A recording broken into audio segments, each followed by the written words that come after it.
20해 넘게 내 이름 한 번 안 부르던 사람이 갑자기 나타나서 내 간부터 달라고 하면요. 그건 엄마가 아니라 사형 집행관 아닌가요? 지은호 머릿속에서 이 문장이 떠오르는 순간 손에 쥐고 있던 파일이 힘을 잃고 바닥으로 떨어졌습니다. 카페 겸 사무실 바닥 위로 인테리어 계약서들이 우수수 흩어졌는데요. 아직 마르지 않은 잉크 냄새 사이로 딱 한 줄만 또렷하게 눈에 박혔습니다. 시공 의뢰인 고성희. 이 문장을 처음 봤을 때만 해도 설렘이 먼저였어요. 우리도 드디어 진짜 의뢰 들어온 거네. 그날 이지혁 선배랑 둘이서 종이 쥐고 탁자 치면서 박수치던 기억이 아직도 생생했거든요. 하지만 지금 같은 종이를 다시 내려다보는 지은호의 표정에는 설렘 대신 싸늘한 현실만 남아 있었습니다. 이건 그냥 공사 계약서가 아니라 지나치게 정교하게 설계된 덫에 가까웠으니까요.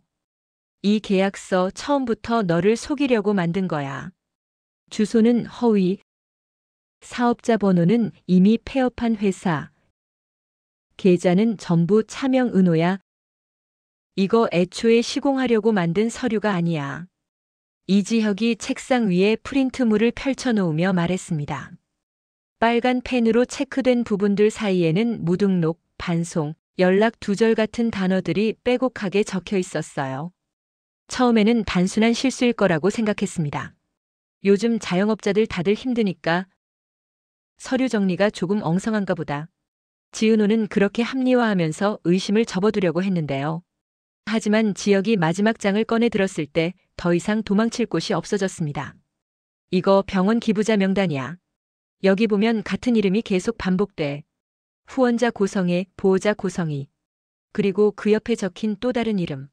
환자. 한우진. 지은호의 손끝이 순간 차갑게 굳었습니다. 너 이제 알겠지? 이 계약은 인테리어 공사 계약이 아니라 한 사람을 병원까지 끌고 가기 위한 이동 경로였어. 우연이라고 믿고 싶었던 모든 순간이 다 설계된 연출이었다. 처음 고성희가 카페 문을 열고 들어왔던 날을 떠올리면 여전히 이상할 정도로 장면이 선명합니다. 지나가다가 카페가 너무 예뻐 보여서요. 그냥 스쳐 지나가면 오늘 하루가 아깝겠다 싶더라고요. 커피를 한 모금 마시고 인테리어를 한 바퀴 둘러본 뒤 진심 어린 듯 건네던 칭찬들. 사장님, 이 벽선이 너무 예뻐요. 빛 들어오는 각도랑 테이블 간격이 딱 사람 안 지치게 만들어주는 구조예요. 이거 아무나 못해요. 공부 꽤 한 사람 손이에요. 그때 지은호는 그냥 그 말들이 너무 고마웠습니다. 보육원 출신에 전문 학위도 없이 몸으로 익힌 감각 하나만 믿고 여기까지 왔는데 누군가 자기 손재주를 알아봐주는 기분이었으니까요. 그날 이후로 성희는 자주 카페를 찾았습니다. 구석자리에 앉아 일을 하는 척, 책을 읽는 척 하면서 자연스럽게 대화를 이어갔고요. 어느 날은 이런 말까지 했었습니다. 나도 딸이 있는데 내 나이쯤 됐을 거야. 그래서 그런가 자꾸만 널 보면 마음이 쓰여. 그 말을 들었을 땐 그저 엄마가 그리웠던 아이의 마음이 먼저 반응했습니다. 하지만 지금 가짜 계약서를 앞에 두고 그때를 떠올리자 장면들은 전혀 다른 결로 보이기 시작했습니다. 보육원에서 지낼 때 밤에 많이 무서웠겠다, 그치? 엄마 없이 병원 다니는 거, 혼자 서류 쓰는 거 힘들었겠다. 분명 지은호 입에서 먼저 꺼낸 적 없는 말들이었습니다. 자세히 생각해보면 그녀는 늘 답을 알고 있는 사람처럼 질문을 던지고 있었던 거예요. 그때 내가 이런 얘기까지 했었나? 머리를 쥐어뜯을 듯 떠올려봐도 기억나지 않습니다.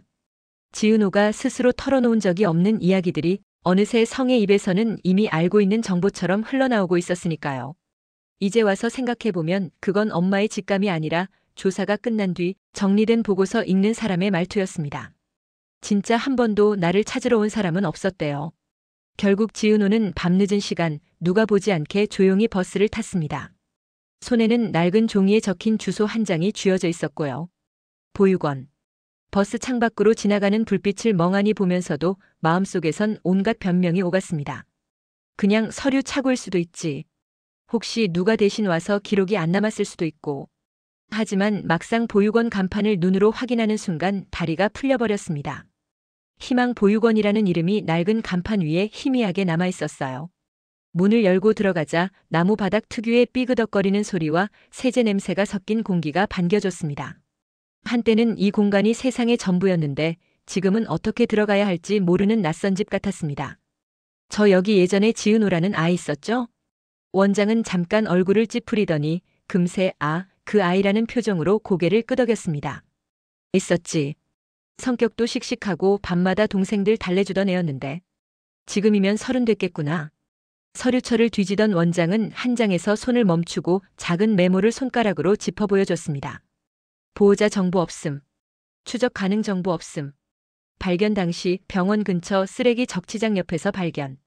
이후 일정 기간 보호하였으나 끝까지 찾아오는 이 없음. 종이에 적힌 글씨는 오래돼서 약간 번져 있었지만 적혀 있는 내용은 너무도 선명했습니다.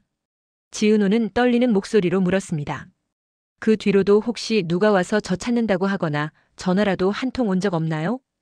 혹시 지은호라는 애가 거기 있냐고 묻는 그런 연락. 원장은 잠시 눈을 감았다 뜨더니 고개를 천천히 저었습니다. 처음 몇 달은 우리도 혹시나 싶어서 출입문 CCTV까지 다 돌려봤어. 근데 문 앞에 서성이는 사람도 없었고 전화도 한 통 안 왔어. 미안하다. 그때도 그 말밖에 못 해줬는데 지금도 그 말밖에 해줄 수가 없네. 그 말을 듣는 순간 지은호의 귓속에서 뭔가 뚝 하고 끊어지는 소리가 들렸습니다. 엄마도 어쩔 수 없었다. 그때 상황이 너무 급해서 그랬다. 내가 얼마나 보고 싶었는지 몰라. 고성이가 했던 말들이 하나씩 머릿속에서 잘려나갔습니다. 보고 싶었으면 한 번쯤은 찾아왔겠지. 한 번쯤은 전화라도 했겠지. 길 건너편에서라도 몰래라도 얼굴 한 번 보러 왔겠지. 현실은 단 하나였습니다. 지은호는 누군가가 잃어버린 아이가 아니라 누군가가 놓고 간 아이였습니다. 버린 사람과 끝까지 붙잡은 사람. 집으로 돌아오는 길 발걸음은 무거웠지만 마음속 질문은 더 무거웠습니다. 그래서 엄마는 알고 있었을까? 내가 어떻게 버려졌는지 실제 기록을? 집 문을 열자마자 정순이가 제일 먼저 딸 얼굴부터 훑어봤습니다. 어디 갔다 왔어? 애가 왜 이렇게 말랐어? 얼굴이 하얘서. 평소 같았으면 아무데도 안 갔다 왔다고 웃으며 넘겼을 텐데 오늘은 입이 떨어지지 않았습니다. 그 대신 눈물이 먼저 떨어졌습니다. 엄마 나 한 번도 안 왔다더라. 누가 나 찾으러. 처음도 그 뒤로도 단 한 번도. 순이는 잠시 아무 말도 하지 않았습니다. 다만 예전처럼 어린아이 다루듯 지은호를 품에 안고 등을 천천히 쓸어내렸습니다. 그럴 줄 알았어. 뜻밖의 대답이었습니다. 엄마 알고 있었어? 완전히는 아니어도 대충은. 그날 그 여자가 가게 찾아왔을 때 말하는 꼴을 보니까 알겠더라. 그 여자 고성애? 순이는 고개를 끄덕였습니다. 그날 가게까지 찾아와서 뭐라고 했는지 아니? 순이는 그날을 떠올리는 것만으로도 숨이 막히는지 손가락을 꼭 쥐었다 폈다 하며 말을 이어갔습니다. 이제 제 딸 데려갈게요. 그동안 잘 키워주셔서 감사해요. 딱 그 말하더라. 애 이름도 제대로 안 부르고 그냥 제 딸이라고만. 마치 물건 찾아가듯 말하던 표정, 가게 안을 훑어보던 눈빛. 그 눈에는 미안함도 그리움도 망설임도 없었습니다. 대신 상황 계산만 가득한 눈이었어요. 그래서 내가 뭐라고 했는지 아니? 순이 목소리가 갈라졌습니다. 버릴 땐 언제고 이제 와서 무슨 소리냐고. 이 아이는 이제 내 딸이다. 아픈 거 같이 울고 좋은 거 같이 웃으면서 여기까지 같이 온 내 딸이라고. 그랬더니 성인은 어이없다는 듯 웃었다고 했습니다. 법적으로는 여전히 제 딸이에요. 그 말 한마디 하는데 진짜 가슴이 서늘하더라. 사람이 아니라 서류에 적힌 권리만 보고 있다는 느낌? 지은호는 숨을 들이켰습니다. 그래서 그 뒤로는요? 봉투 하나 올려놓고 가더라. 빳빳한 새 돈으로 꽉 찬 봉투. 그동안 키워주셔서 감사했다고. 순이는 그 봉투를 보자마자 그대로 쓰레기통에 쑤셔 넣어버렸다고 했습니다. 그게 제일 모욕적이었어. 너랑 보낸 시간이 몇 장짜리 돈 봉투로 정리될 수 있는 시간이 아니거든. 그래서 내가 그랬다. 돈은 버리고 딸은 지킬 거다고. 지은호 눈에서 또 눈물이 쏟아졌습니다. 그럼 엄마 나한테 왜 말 안 해줬어? 너 또 버려질까 봐. 혹시라도 그 여자가 법 들이밀면서 널 데려가겠다고 하면 내가 나랑 사는 이 집을 임시 집이라고 느낄까 봐. 그래서 겁이 났어. 나도 용기가 없었어. 순이는 마지막으로 단호하게 말했습니다. 근데 이것만은 꼭 기억해라. 버린 사람 따로고 끝까지 붙잡은 사람 따로라는 거. 내가 누구 딸인지 헷갈리면 안 된다. 이제는 판 전체를 봐야 할 때. 며칠 뒤 카페 겸 사무실은 더 이상 커피 향이 중심이 아니었습니다. 화이트보드 위에는 이름과 화살표들이 촘촘하게 얽혀 있었어요. 고성의 한우진, 지은호, 박성재, 박영나, 박진석, 정순이, 지강호, 이지혁. 야, 우리 카페 맞냐? 얼마 전까진 거품 크기 가지고 싸우던 사람들이 이제는 재벌가, 계좌랑 병원 후원 내역을 까보고 있네. 이지혁이 억지로 농담을 던졌지만 눈빛에는 웃음기가 거의 없었습니다. 지금은 농담이라도 안 치면 우리 둘 다 무너져. 지은호가 힘없이 말하자 지혁은 한숨을 내쉬고 자세를 고쳤습니다. 오케이. 그럼 일단 상황 정리부터 하자. 지혁은 화이트보드에 하나씩 항목을 적기 시작했습니다. 첫째, 고성희는 우연히 지나가다 카페를 발견했다고 했지만 실제로는 최소 2달 전부터 내 SNS와 도유권, 엄마 가게까지 전부 조사하고 있었다. 그 증거로 지혁은 인쇄해온 SNS 캡처와 주소 검색 기록을 보여줬습니다. 보육원 이름, 지은호 졸업학교, 순위 식당 위치까지 검색한 흔적이 고스란히 남아있었어요. 둘째, 가짜 인테리어 회사 명의로 공사 의뢰를 넣어서 너를 합법적인 관계로 자기 곁에 묶어두려고 했다. 셋째, 동시에 병원에는 고액 후원자로 이름을 올려서 간 이식 대기 리스트와 의료진을 자기 편으로 돌려놨다. 화이트보드에는 병원 로고와 함께 후원자 고성의 보호자 고성의 환자 한우진이라는 글자가 반복돼 있었습니다. 넷째, 보육원 기록상 너를 찾으러 온 사람은 단 한 명도 없었다. 그 말은 이 사람이 너를 필요로 하기 전까지는 20년 넘게 단 한 번도 내 삶에 관심이 없었다는 뜻이지. 지혁은 마지막 줄 옆에 굵은 동그라미를 치며 말했습니다. 결론. 너를 찾으러 온 게 아니라 너 몸 안에 있는 장기를 찾으러 온 거다. 말이 너무 잔인해서 잠시 공기가 멈춘 것 같았습니다. 하지만 누군가는 이 말을 명확하게 하고 넘어가야 했습니다. 지은호는 눈을 감았다 떴습니다. 그래도 오빠는 살리고 싶어. 그 말에 지혁은 잠시 할 말을 잃었습니다. 너 진짜 이런 상황에서도 그 말 나오냐? 오빠는 나 버린 적 없으니까. 나한테 등을 돌린 사람은 엄마였지 오빠가 아니잖아. 오빠는 내가 힘들 때마다 연락하면 끝까지 들어주던 사람이었단 말이야. 버려진 기억과 별개로 지은호에게 한우진은 평생 단 한 번도 자기 편을 떠난 적 없는 사람이었습니다. 그래서 더 미치는 거지. 살리고 싶은 사람은 오빠인데 그 오빠를 살리자는 사람은 나를 장기로 보는 사람이고 박성재 집안 사람이자 목격자로 판 위에 올라서다. 한편 같은 시각 다른 공간에서는 또 다른 퍼즐이 맞춰지고 있었습니다. 오늘은 농담 없다. 내 새어머니 이야기다. 이지혁이 박성재를 불러냈을 때 성재는 대수롭지 않게 받아들였습니다. 또 뭐야? 우리 엄마 밉다고 새어머니 디스하려는 거면. 엄마라고 쉽게 부르지도 못하면서 또 뭐야는 무슨 또 뭐야.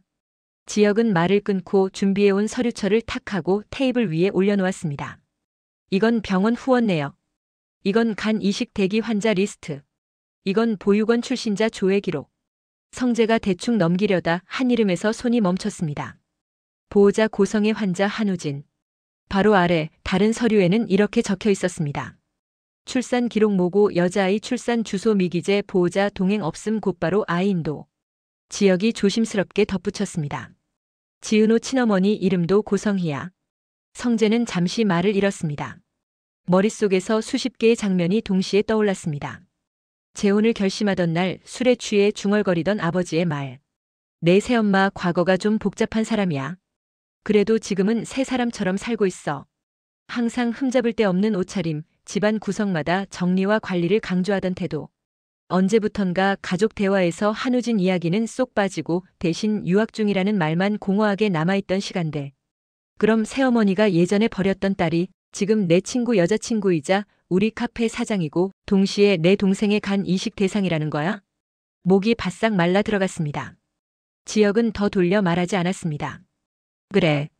그리고 그 딸이 누구냐면 내가 생각보다 많이 신경 쓰는 사람이지. 지은호. 성재는 한참 동안 아무 말도 하지 못하다가 결국 얼굴을 감싸쥐었습니다. 장난도 정도 것이지. 이게 다 우리 집 이야기였다는 거냐? 이제 보이냐? 이 판을 움직이는 사람이 누군지. 지혁은 조용히 말했습니다. 넌 재벌가 본부장이고 나는 보잘것없는 인테리어 대표지만 적어도 한 가지는 똑같다. 둘 다 그 여자한테 빚진 적도 없고 앞으로도 빚지고 싶지 않다는 거. 잠시 후 성재는 고개를 천천히 들었습니다. 좋아. 그러면 우선순위부터 정하자. 뭐부터? 첫째, 은호 살리는 거. 둘째, 우리 집에서 더 이상 누가 도살장 끌려가듯 끌려 들어가지 않게 막는 거. 셋째, 내 여동생이랑 내 동생까지 이 판에 휘말리지 않게 하는 거. 지혁은 짧게 웃었습니다.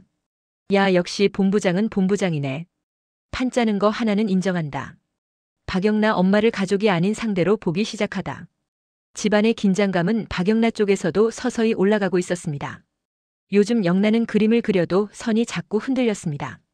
캠퍼스 위에 색을 올려도 머릿속에는 다른 이미지가 떠올랐거든요. 요즘 왜 이렇게 집중을 못하니? 전시 일정 잡아야지 멍하니만 있지 말고. 방에 들어온 고성이는 딸의 표정보다 캠퍼스 옆에 붙어있는 일정표부터 확인하는 사람이었습니다. 엄마, 나 이번 학기에는 전시 말고 그냥 수업이랑 과제만 집중하면 안 돼? 또 시작이다. 영나야, 내가 하는 전시 하나하나가 다 내 이력서이자 우리 집 자산이야. 감이 좋아야 타이밍을 잡는다니까. 그날 밤 영나는 물을 마시러 나왔다가 거실에서 우연히 엄마 통화 내용을 듣게 되었습니다. 네, 교수님. 우진이 수술 일정은 일단 그쪽 병원 일정에 맞추죠. 이쪽 준비는 제가 다 해놓을게요. 네, 공여자는 이미 확보해둔 상태라서요. 수술, 공여자, 확보라는 단어들이 이상하게 이어졌습니다. 전화를 끊고 난 뒤에도 엄마는 아무렇지 않게 와인 잔을 들고 있었습니다. 아픈 아들을 걱정하는 엄마의 얼굴이라기보다는 큰 프로젝트를 앞둔 투자자의 얼굴에 가까웠습니다. 다음 날 성희가 급히 외출하는 모습을 본 영나는 아무 말 없이 코트만 집어들고 나섰습니다. 뒷걸음질 치듯 택시를 잡아 타고 적당한 거리에서 따라갔습니다. 도착한 곳은 대형 종합병원이었습니다. 간판을 보고도 아직은 우연히 검진 받으러 간 걸 수도 있지라고 스스로를 달래고 있었는데요. 복도 끝에서 본 장면은 그 모든 우연의 가능성을 깨뜨려 버렸습니다. 휠체어에 앉아있는 남자 한 명. 창백한 얼굴에 마른 팔 손등에는 수십 번 바늘이 드나든 흔적이 남아있었고요. 그 뒤에서 휠체어를 밀고 있는 사람은 너무도 익숙한 뒷모습이었습니다. 우진 오빠? 영나는 숨을 죽인 채 벽 뒤에 몸을 숨겼습니다. 엄마, 왜 나한텐 한마디도 안 했어? 검사실 앞으로 천천히 이동하는 휠체어, 의사와 짧게 나누는 대화, 이번엔 꼭 성공해야 한다는 성희의 말. 집에 돌아와서도 성희는 오빠 이야기 한마디 꺼내지 않았습니다. 영나야, 진화그룹이랑 약혼 일정 다시 조율하자고 연락 왔어. 이번엔 엄마도 좀 더 신경 쓸 거니까 너도 정신 바짝 차려. 그 순간 영나의 머릿속에서 무언가 확실한 결론이 내려졌습니다. 아, 이 사람은 자기 아들도 나도 그냥 판 위에 올려진 말일 뿐이구나. 그날 밤 영나는 결국 믿을 수 있는 사람 한 명을 불러냈습니다. 지환. 오빠, 우리 집 진짜 뭔가 크게 잘못됐어. 엄마가 오빠 수술을 준비하면서도 한 번도 우리한테 말 안 했어. 대신 내 결혼하고 약혼 이야기만 해. 지환은 조용히 이야기를 다 듣고 천천히 정리해줬습니다. 이건 집안 싸움 수준이 아니야. 거의 생명거래에 가까운 이야기다. 그 말을 듣는 순간 영나 머릿속에 한 가지 생각이 스쳤습니다. 엄마가 평생 나를 이용해서 협상해왔으면 이번엔 내가 엄마를 상대로 협상해보면 어떨까. 막아야 하는 약혼, 도망치고 싶은 결혼. 평생 한 번도 자신의 의견을 존중하지 않았던 엄마와 처음으로 맞붙어 보고 싶다는 생각이었습니다. 이수빈과 박성재, 사랑이 끼어들기엔 최악의 타이밍. 한편 완전히 다른 색깔의 감정선도 조용히 달아오르고 있었습니다. 요즘 라이브 방송을 켜도 집중이 잘 되지 않았습니다. 화면 속에는 늘 하던 대로 웃고 떠드는 모습이 있지만 카메라 뒤에서는 자꾸만 한 사람이 떠올랐습니다. 박성재. 처음에는 그저 조건 좋은 금수저 오빠 정도로만 생각했습니다. 잘생겼고 말도 잘하고 능력도 있고 그 정도로만 정리했으면 마음이 편했을 텐데 캠핑장에서 본 모습들이 머릿속에서 계속 재생되고 있었습니다. 텐트 지퍼를 대신 올려주던 손, 모닥불 연기 쪽으로 바람 불면 자기도 자리 옮겨가면서 연기 쪽으로 가지 말라고 챙기던 표정, 밤늦게까지 얘기하다가도 피곤해 보이는 사람 먼저 재우고 자기 자리에 눕던 태도. 이게 사람을 곤란하게 만드는 거지. 그냥 돈 많고 잘난 오빠였으면 마음 편하게 거리 둬버리면 되는데. 스스로에게 투덜대다가도 결국 휴대폰을 열어 사진첩을 뒤적이고 있는 자신을 발견하면 한숨이 나왔습니다. 그 안에는 캠핑장에서 찍힌 성재의 옆모습, 뒤돌아서서 웃는 모습, 불빛만 반쯤 비친 얼굴이 잔뜩 들어있었거든요. 결국 수빈은 결심을 하나 합니다. 이거 나 혼자서 절대 정리 못하겠다. 한 번만 더 보고 나서 마음 정리하자. 그게 마지막이든 시작이든. 그래서 위장을 하고 성재 회사 근처까지 갔습니다. 멀리서 퇴근하는 사람들 사이에서 성재를 발견하는 순간 심장은 제멋대로 속도를 올렸습니다. 손에는 캠핑장에서 성재가 직접 떠서 건네준 목도리가 쥐어져 있었습니다. 그걸 돌려주는 순간 정말 모든 게 끝날 것 같았어요. 그래서 더 못 놓고 있었습니다. 결국 수빈은 딱 한 줄의 문자를 보냅니다. 오빠 잠깐만 볼 수 있어요? 성재는 빽빽한 일정표를 보다가 그 문자를 보는 순간 한 칸을 지워버렸습니다. 오늘까진 좀 그러자. 내가 나한테 한 번쯤은 봐주자. 마주 앉은 두 사람 사이에는 이상할 만큼 긴 침묵이 흘렀습니다. 그 침묵을 깨는 건 결국 수빈. 오빠 저 요즘 좀 이상해요. 어디 아프냐? 몸은 아닌데 마음이요. 캠핑 이후로 오빠 생각이 안 나면 좋은데 자꾸 나서요. 수빈은 웃으려다가 결국 눈물을 먼저 흘렸습니다. 그래서 오늘은 딱 한 번만 솔직해 보려고요. 저 오빠 많이 좋아졌어요. 그냥 조건 말고 사람 자체로요. 어떡하죠, 저? 예전 같았으면 성재는 바로 선을 쳤을지도 모릅니다. 너한텐 좋은 사람 따로 있을 거야 라면서 말을 돌렸겠죠. 하지만 지금 성재 마음 한구석에도 이미 수빈이 자리를 잡기 시작했습니다. 걱정부터 앞서는 마음, 웃는 모습이 자주 떠오르는 기억, 문자가 오길 기다리고 있는 자신. 하필 지금이냐 타이밍이. 성재는 속으로 그렇게 중얼거렸습니다. 어쩌면 이 사랑이 들어오기에는 지금이 최악의 시기인지도 모릅니다. 하지만 동시에 가장 필요할 때 찾아온 사람이기도 했습니다. 고성에 드디어 진짜 얼굴을 드러내다.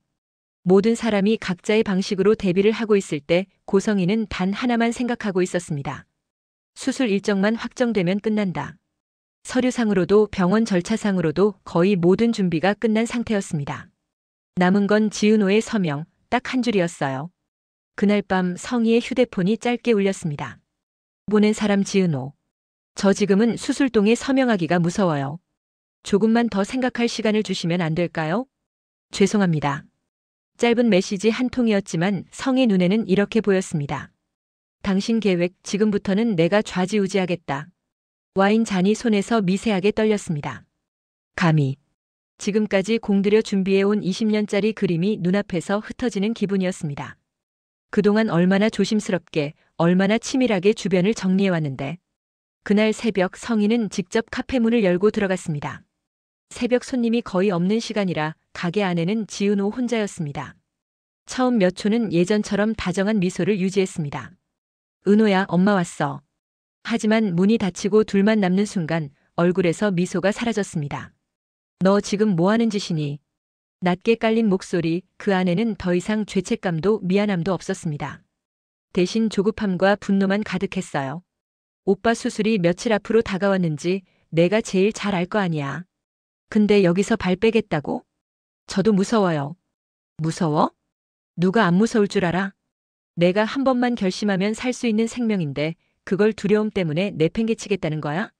한마디 한마디가 죄책감을 찌르는 칼날 같았습니다. 내가 아니면 우진이는 못 살아. 그럼 내가 오빠 죽이는 거지 누가 죽이는 거니? 지은호의 손이 덜덜 떨렸습니다. 저도 살고 싶어요. 한 번쯤은 저도 저를 위해 살아보고 싶어요. 용기를 짜내서 꺼낸 말이었지만 성희는 비웃음을 터뜨렸습니다. 살고 싶으면 희생도 할 줄 알아야지. 엄마도 그때 그랬어. 너 살리려고 얼마나 많은 걸 포기했는데.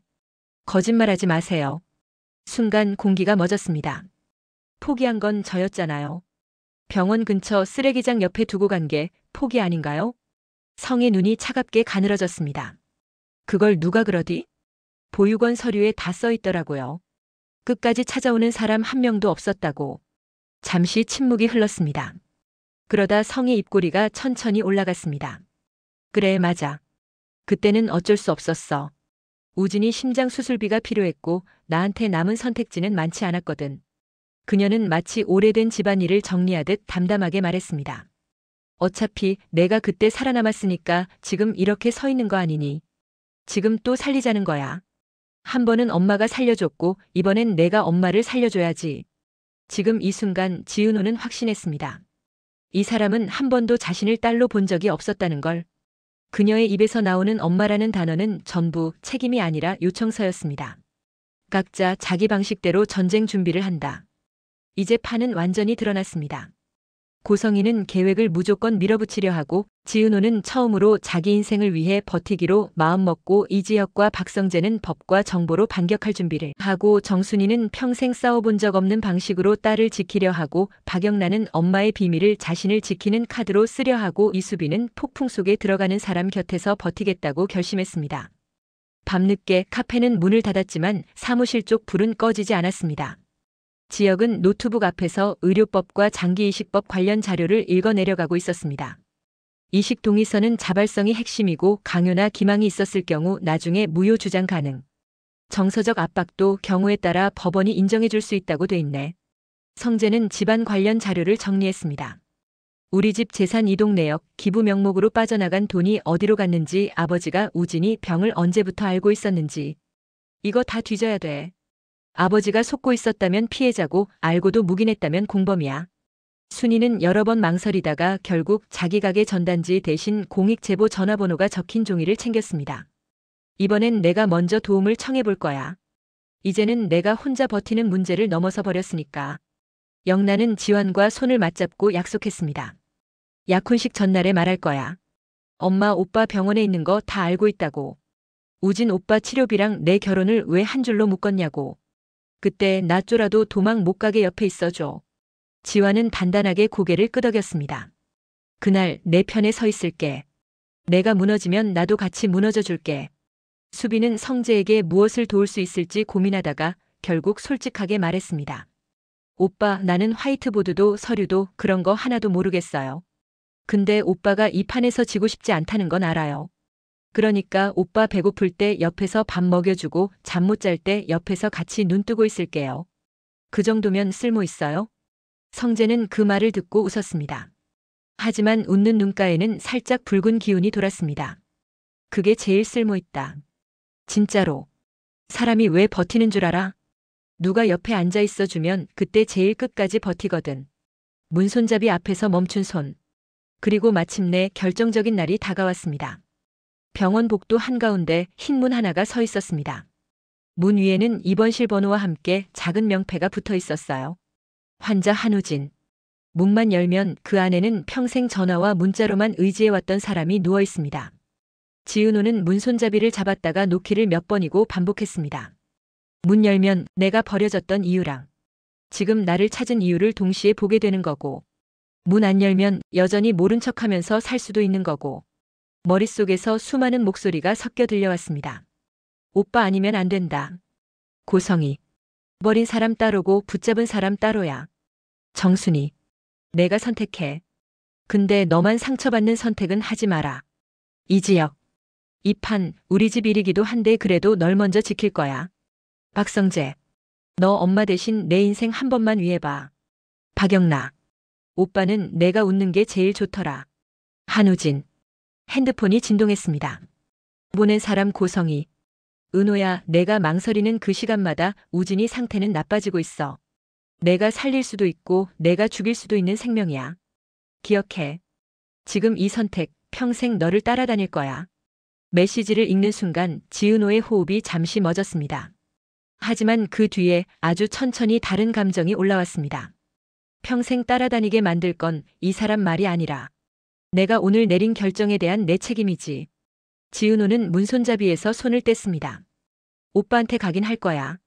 근데 오늘은 수술 동의하러 가는 게 아니라 말하러 갈 거야. 우리가 어떤 판 위에 올라와 있는지. 그렇게 결심한 뒤 지은호는 복도를 따라 걸어 나갔습니다. 행선지는 수술실이 아니라 윤리위원회 상담실이었습니다. 이제부터 진짜로 시작되는 질문. 앞으로 어떤 일이 벌어질지는 아직 아무도 모릅니다. 병원은 과연 엄마와 딸 사이에서 누구의 말을 더 신뢰할까요? 박진석은 새아내의 과거와 지금의 선택을 알게 됐을 때 어떤 편에 서게 될까요? 한우진은 자신이 살기 위해 얼마나 많은 사람이 이용당했는지 알게 됐을 때 간을 포기할지 죄책감을 안고라도 살 길을 선택할지. 그리고 가장 중요한 질문. 정말 버려진 건 아이였을까? 아니면 그 아이를 버리면서 스스로의 양심을 버린 어른이었을까? 이제부터 이어질 화려한 날들의 다음 편에서는 누가 가해자고 누가 피해자인지라는 단순한 구도를 넘어서 누가 침묵으로 가해에 동참했는지, 누가 알고도 모른 척했는지, 누가 자기 살 길만 찾으면서도 그것을 가족을 위한 선택이라고 포장했는지, 그 모든 질문들이 시청자 앞에 차례차례 서게 될 겁니다. 그리고 그 한가운데 버려졌다고 믿으며 살아왔지만 이제는 스스로를 위해 싸우기로 한 사람. 지은호. 과연 그녀는 이 잔인한 압박 속에서 어떤 결정을 내리게 될까요? 그 결정을 받아들일 준비가 되어 있는 사람은 정말 몇 명이나 될까요? 화려한 날들, 이제부터가 진짜 시작입니다.